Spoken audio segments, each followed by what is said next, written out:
Saudações a todos e todas, o meu nome é Guilherme Luiz Moritz e o objetivo desse vídeo é, em conjunto com o professor Ohara Kerzhauskas Israel, dar as boas-vindas a vocês ao nosso curso, cujo título é Laboratório de Rede de Sensores Sem Fio, e passar o conceito introdutório sobre a Internet das Coisas. Então, sem mais delongas, vamos partir para o nosso conteúdo.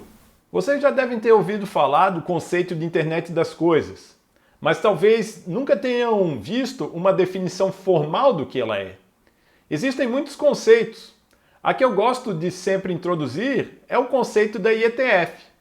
Não sei se vocês já ouviram falar da IETF, mas ela é a organização que padroniza a internet mundial.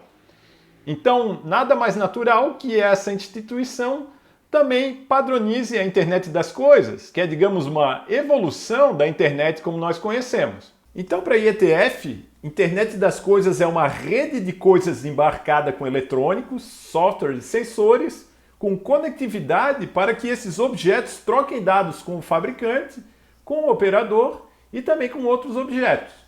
Resumindo, qualquer objeto que possa se beneficiar da troca de dados vai possuir então uma conexão que torne ele um pouco mais inteligente. Agora nós precisamos entender como essa rede de objetos conectados pode beneficiar a população mundial. E para isso eu trago aqui a citação de um órgão de inteligência dos Estados Unidos que fala que a internet das coisas pode revolucionar o cotidiano, com um impacto semelhante ao da introdução da internet. Mas revolucionar de que maneira?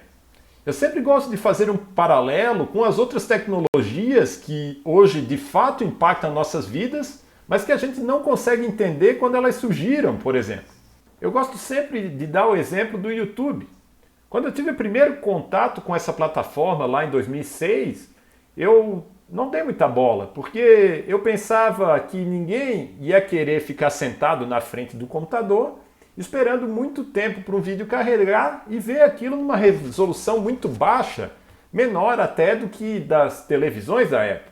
E agora aqui, 18 anos depois, eu mesmo estou usando essa plataforma para ensinar vocês sobre a internet das coisas e além disso tem muita gente utilizando o YouTube como uma maneira de viver, uma profissão propriamente dita. Ou seja, é uma plataforma que foi introduzida e hoje é um mercado muito lucrativo. A expectativa é que a internet das coisas também seja dessa maneira. E por esse motivo é que a grande maioria das empresas não quer ficar de fora do mercado e está investindo muito em produtos que utilizem esse conceito. Eu posso dar aqui alguns exemplos. Eu trago aqui uma cafeteira Smart que contém Bluetooth e eu posso encomendar lá da minha cama, ter meu café pronto antes mesmo de me levantar. Aí a pergunta que eu faço para vocês é, isso é a internet das coisas? Toda essa tecnologia, todo esse hype em cima disso, é para fazer produtos dessa maneira? Um produto como esse pode até trazer certa conveniência, mas com certeza não é algo que vai mudar as nossas vidas como a internet mudou. E é nesse estágio que eu enxergo que está o desenvolvimento da internet das coisas. Ninguém ainda sabe ao certo quais são as aplicações matadoras que vão mudar o nosso cotidiano. Mas já tem algumas definições que estão sendo implantadas. E uma delas é dividir o que seria a internet das coisas em duas categorias. Na primeira categoria, nós temos a internet das coisas de consumo, que seria a interconexão dos objetos do nosso cotidiano para aumentar a nossa qualidade de vida, o nosso conforto. Na segunda categoria, nós temos a internet das coisas industrial, que se chama de indústria 4.0, esse tipo de coisa, que seria a interconexão dos equipamentos de dentro da indústria para possibilitar uma maior análise de dados e atuação também, a fim de aumentar o rendimento, o que se traduziria em lucro. De maneira semelhante, nós podemos particionar as aplicações de internet das coisas em várias categorias.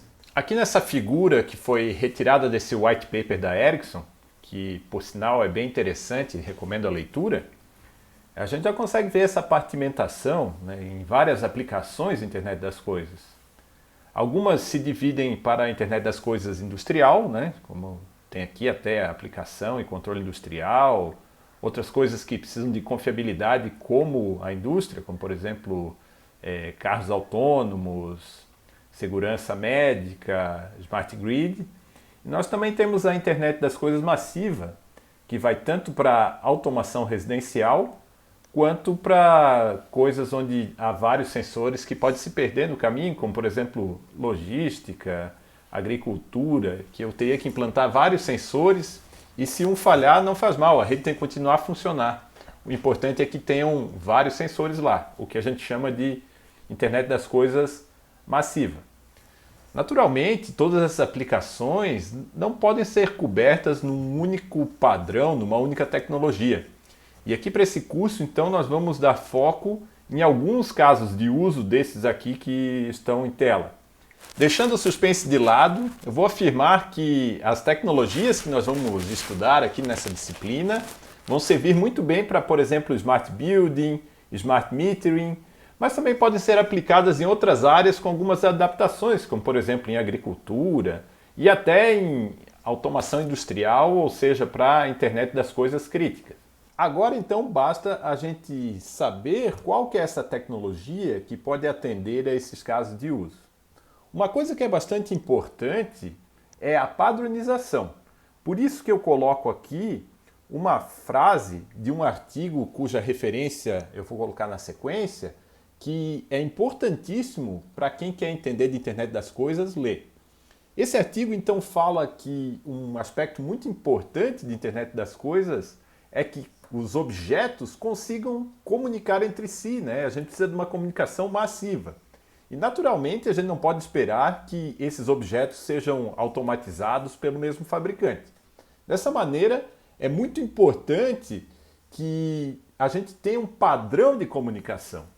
E, segundo a Maria Rita Palatella, a autora desse artigo, onde eu coloco essas frases, diz que é muito importante que esses dispositivos falem IP. Foi o protocolo IP que proporcionou o crescimento absurdo que a nossa internet tem hoje. E ela afirma, então, que para a internet das coisas ter sucesso do jeito que tem, os objetos também têm que falar IP. A referência do artigo está aqui e eu recomendo fortemente que vocês leiam esse artigo também. E é isso que nós vamos fazer na disciplina. Fazer então uma rede de internet das coisas padronizada, que utilizem padrões que o mundo inteiro aceita e outras empresas também utilizam. Então, quais são esses padrões que podem possibilitar um objeto falar o protocolo da internet, o protocolo IP? Eu tenho uma lista deles aqui e a gente pode observar que esses protocolos foram editados pelas mesmas entidades que padronizaram a internet. A IETF cuida dos protocolos de camada superior e o I3E cuida de padrões sem fio, por exemplo, o nosso Wi-Fi, e aqui um outro tipo de protocolo que é mais indicado para objetos simples e de baixo consumo. Naturalmente que ler todos esses padrões e implementar as suas funcionalidades não é um trabalho que pode ser feito rapidamente. Por essa maneira, nesta disciplina, nós vamos nos apoiar numa implementação já disponível na internet e apenas utilizar esses padrões. O sistema operacional que nós escolhemos é então o Contic. O Contic é uma distribuição que foi feita já pensada em processadores pequenos e de baixo consumo, e nas próximas aulas nós vamos trabalhar para aprender a utilizá-lo e programá-lo em um kit de desenvolvimento como esse aqui fornecido pela Texas Instruments. E qual que é a mágica da coisa? Como estamos falando padrões, qualquer outro processador que siga esses padrões vai conseguir interconectar com esse nosso processador. E essa é a mágica da nossa disciplina que a gente começa a trabalhar nos próximos vídeos. Até a próxima!